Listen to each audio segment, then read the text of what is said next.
Okay? And so one part of the dorm room was the living room, and one part over here is the kitchen, and oh yeah, that's the kids' bedroom there. And what they would do, they would put the kids in drawers.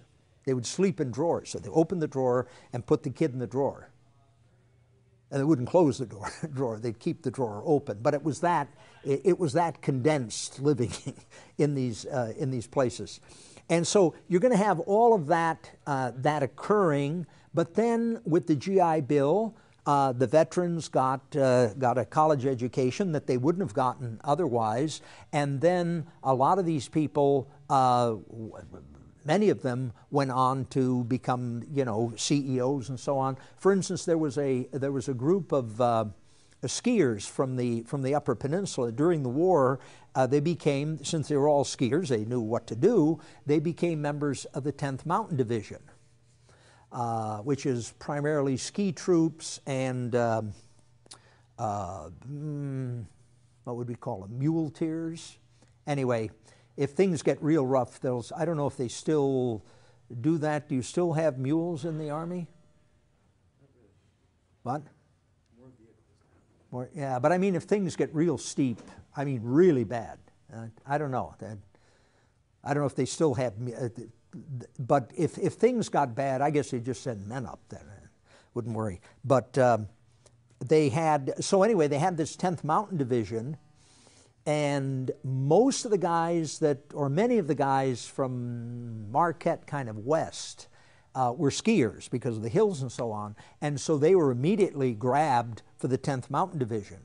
Well, they went and trained out in Colorado. And a lot of these guys, looked around. At the end of the war, they said, you remember, we used to go out to some little place. I don't know, was it Aspen something? And there were other towns out there. And what they did was then, after they got settled in and so on and got an education, and they had money, they went out and bought property in Aspen and developed what you have now are all these, fabulous ski resorts and whatnot. And so that I'm not saying it was all done from the UP, but there were quite a few people from the UP had joined the 10th Mountain Division, learned about Aspen, had gone there, and then at the end of the war came back and said, oh, we can make some money getting involved in some of that. So you're going to have this tremendous change then, this tremendous boom. The other thing that happens during this period is going to be a boom in the automobile industry.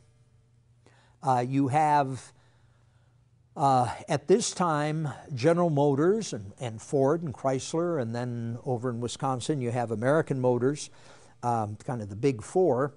And at that time, and I think I mentioned this earlier, the idea was that you bought a new automobile if you're really good, every year. Every other year, maybe. But you try to have a new automobile, and it was all part of the culture. You looked bad if you're running around with a 3-year-old, 4-year-old car. You didn't. Things are booming, economy's good, you have a job, and this was the whole spin. And you would go to, now we have the Detroit Auto Show in there about mid-January. But people would go to these auto shows, and I remember out in San Francisco when I was growing up, they had Motorama. General Motors had Motorama. And you'd go there and see all the new cars. Everything was lined up. And you'd decide, I want that, yeah, it looks good, okay, so on, talk to the people. So it was a big promotion of the automobile. And so during the 1950s, through the 60s, the old canard there, what's good for America, what's good for, how did that go? What's good for America is good for General Motors, or what's good for General Motors is good for America. General Motors called the tune. And so you have these years of these boom years. And really, unless it's one of these things that it's kind of an event that you have to live through to fully appreciate and understand it, the excitement of these new cars that come out. And each year they were different, substantially different. larger fins, more chrome, more lights, more this, more that, all sorts of gadgets. We're coming out with air conditioning this year. Air conditioning, you don't have to open the windows and, you know, sort of die in the heat and humidity. No, you're going to have air conditioning. But then only wealthy people would have air conditioning. The average person didn't. Well, then you work a little harder, and the next year you'd get a car with air conditioning. So you had these boom times. Unemployment was very low. The automobile industry was booming.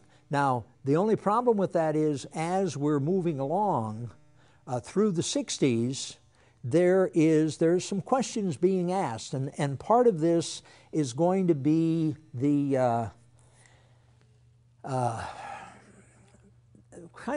the 1960s, you're going to have the civil rights movement coming along.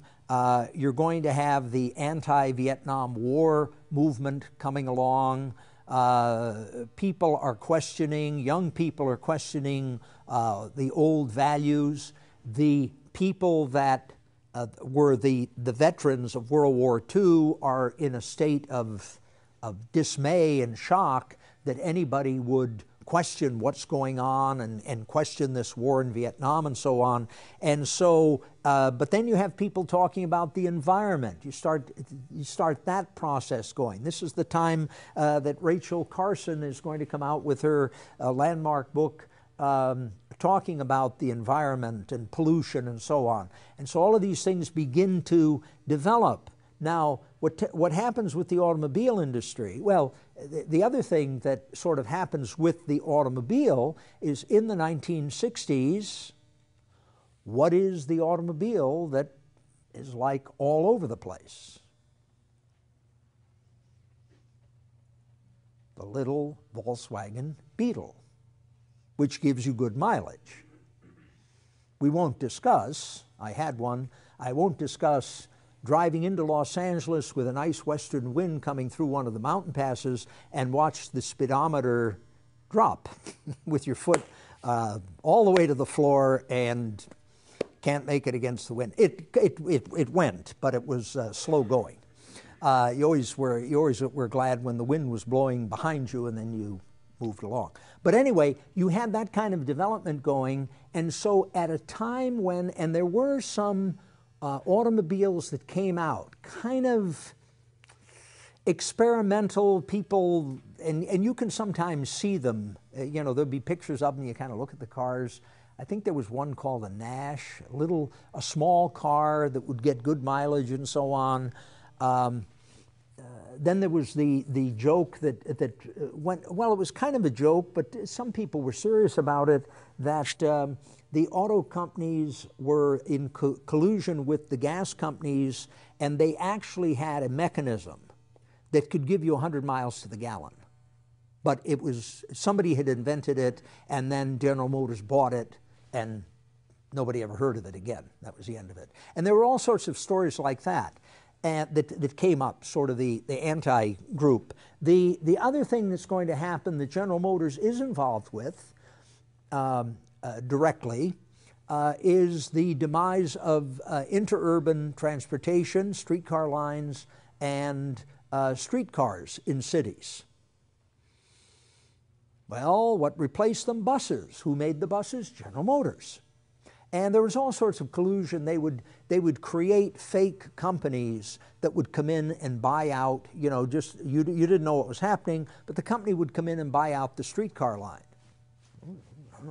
You bought the streetcar line, okay. Then all of a sudden, oh, well, we're getting rid of the streetcars. We have something new. We have a bus. And so you had, around the country, you had the collapse of streetcars and interurbans, fast electric, heavy trolley cars that went between cities. For instance, here in the UP, you had, Marquette had a streetcar line from downtown to Presque Isle. Ishpeming, Negaunee were connected. I think Bessemer and Ironwood were connected. Gladstone and Escanaba, and then downstate was all the cities there, Detroit, Pontiac, I think up to Flint. All of these places were connected, and all of a sudden it's gone. Today, Detroit has no viable public transportation system. You are stuck at your at your house site. You know, there's if you don't have a car, or you have to wait hours. You know, it might take you 2 or 3 hours to go 2 or 3 miles. You could almost walk it; it'd be faster. But you have then the demise of efficient public transportation. But you can see that public transportation then comes to an end. What's going to happen is you'll have, and a lot of this is, even today, is kind of unraveling. Public transportation, we were just talking about it the other day, Greyhound. I was mentioning to this person, I said, you know, when you travel on I-75, you never see buses. Well, you'll see tour buses, but you never see a Greyhound bus going, you know, from Marquette to Detroit. Well, usually they're doing their trip at about 5 in the morning. So unless you're up that early, you won't see them. And I guess now Greyhound is completely pulling out of Michigan, and I don't know, Indian Trails is taking over. Anyway, public transportation is on the decline. Then a lot of cities, smaller towns in Michigan, were connected by air travel. And that becomes somewhat precarious today. I don't know, here in, they were just talking the other day about Sawyer International Airport, a decline in travel and so on. And what happens is then the American Airlines or Delta will just remove flights, so you'll end up with 1 flight a day. You start thinking, okay, what kind of a deal can I get in maybe Escanaba, if you're lucky, or Green Bay, Milwaukee, and then you're driving 400 miles to get to the airport. So you have that sort of happening, but that's sort of America's hatred of public transportation. We still have that idea, you want freedom, and you get freedom with your automobile. You get in the car, you go. But if you do public transportation and you got to look and, train's going to leave in about 20 minutes. I want to leave right now. I'm not going to wait 20 minutes. And we're kind of projecting that, and it almost comes to, I guess somebody was asking about it, why Congress and whatnot is against Amtrak and so on. And if you go and you spin it around, if you have public transportation paid for by the government, then this is socialism. The automobile is pure capitalism. I can leave whenever I want. I don't have to ask you or you when I'm going, do you want to come with me, and so on. I can leave. And if you go with public transportation, shades of socialism, we don't like that. And if you notice, it's they were talking about fast intercity communication, and they gave all the reasons for it. California had a big project. I guess it's now pretty much gone. They were going to, and it's going to have all sorts of an effect of filling the highways with automobiles and then having the government build the interstate system or expand it. But they've gotten rid of high-speed rail travel, though here in Michigan the governor was talking about it, but I don't know if a Republican governor is really going to dive into high-speed rail across the state. I just don't see that happening. It'd be wonderful if it happened, but here in Michigan we have the best situation where you have a large city, Detroit, an urban area. You have another one in Grand Rapids, and you have Chicago, you have Cleveland, you have a lot of large cities that are just few hundred miles apart, where public transportation, high-speed rail, and so on would work very, very well, much as it does in the Northeast. But that doesn't seem to be occurring. So what you're having, what is going to be happening then is we're going to be coming to the collapse of the automobile industry that is out there. Chrysler had a crisis there in the early 1980s. They were bailed out. They paid the bailout money with Lee Iacocca. That worked. But part of the problem is that they were producing cars for people who wanted small cars, efficient cars, not gas guzzlers. And what's going to happen is people then look for the small car, and the small car is produced by foreign companies. Germans, Japanese, Koreans, and so on.